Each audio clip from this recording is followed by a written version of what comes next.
Good morning, friend. I hope you're doing well. Here in Ontario, as the temperature has slowly been rising, we've been getting a lot more rain and a lot less snow. So with spring and Easter coming up on the calendar, I want to invite you in to do a little thrifting, crafting, and spring decorating with me today. If we haven't met before, my name's Kylie, and this year I'm working at turning my cheap rental into my cozy cottage dream home. Considering the state of the housing market, my husband and I will likely be renting for a longer haul, and instead of being sad, discontent, or dreaming about a future season, I really want to live in the present, enjoy my time here, and make the most of it in this space. Because anyways, who says you have to own a home to live in your dream home? So come along with me and let's get to making this place cozier and cozier, one thrift and DIY project at a time.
Whenever I get home from thrifting, whether I've purchased new clothes or new curtains, I just can't wait to try them out, whether it's on me or on the house, basically as soon as I walk in the door.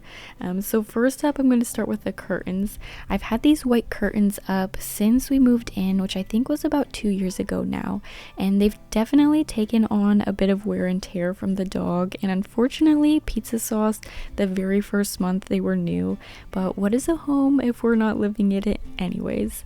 I think they still have some good life left in them though, so I'll move them to an upstairs window that's in need. My husband in his height helped me get the new curtains up, and I'm actually not quite sure how I feel about them. I really love the color, but I think perhaps the color is a bit too big of a dosage for this white room and too high contrast, but I think I'll have to leave them up for a few days and see how I feel then. But how do you guys feel about them?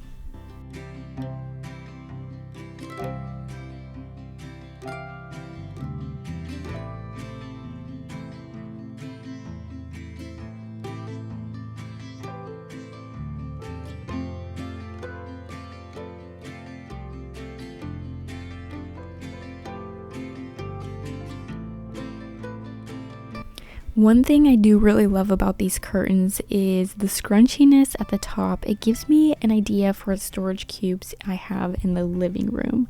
I'd like to make this space a bit more visually calming.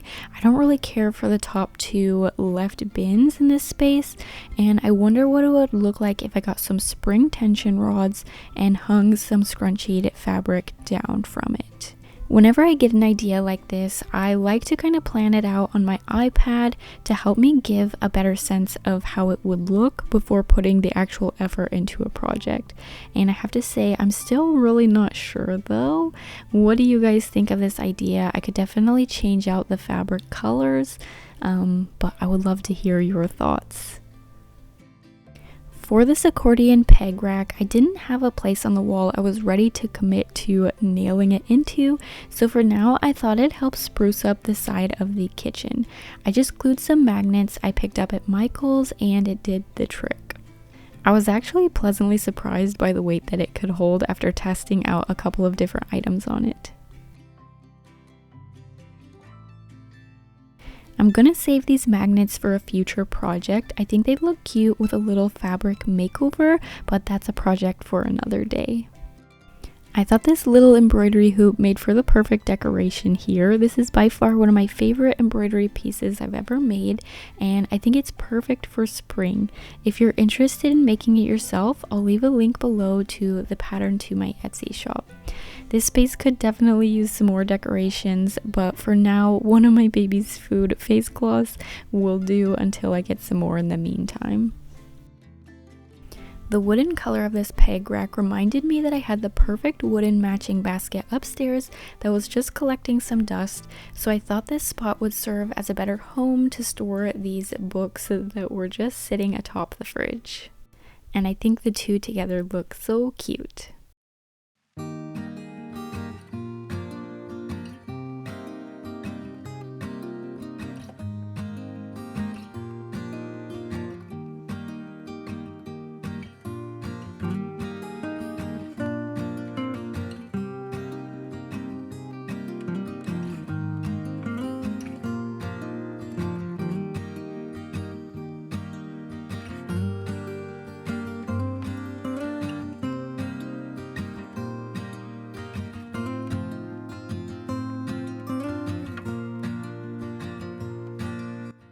As far as this little frame goes, I was originally just planning on putting a landscape picture in it that I would purchase off of Etsy as a digital print, but in the spirit of spring and feeling a little bit more creative, earlier this week I had seen a cute upcycled craft project on Pinterest, and so I thought that this would actually make for the perfect display for it. So for this project, I'm basically just using an egg carton and trying to turn it into an Easter bunny, and the portion of the egg carton is kind of supposed to be like the snout of the bunny. So we'll see how it turns out, and feel free to craft alongside me if you like. This project is very simple and it truly made my inner child so happy. While I'm definitely enjoying this season of life with a baby, I do look forward to the days when he's older and can craft alongside me, but for now I'll make this in my me time, and perhaps after Easter it could be used as a decoration for his bedroom whenever we can make him his own space. But for now, we're soaking up sweet memories as a family of 3 sharing one room. While the start of my bunny is drying, I wanted to show you the other craft I've been wanting to work on to decorate for Easter. I feel like every year on Pinterest I see the most beautiful painted eggs, and I decided this would be the Easter I'd finally paint my own. So last night I blew the innards of these eggs out so they're hollow, dry, and ready for painting. I'm just going to go back and forth on these eggs and the bunny while each one takes their turn to dry.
While my eggs are drying, I thought I'd whip up a little treat. I saved the inside of the eggs I blew out last night and I'm using them to make some baked oats, but don't worry, I won't be offering these to any guests. These are super easy to whip up and they basically are like a healthier version of a banana chocolate chip muffin. And so I'll leave a link to the recipe below if you'd like to try them. They have definitely become a staple in our house these past couple of weeks.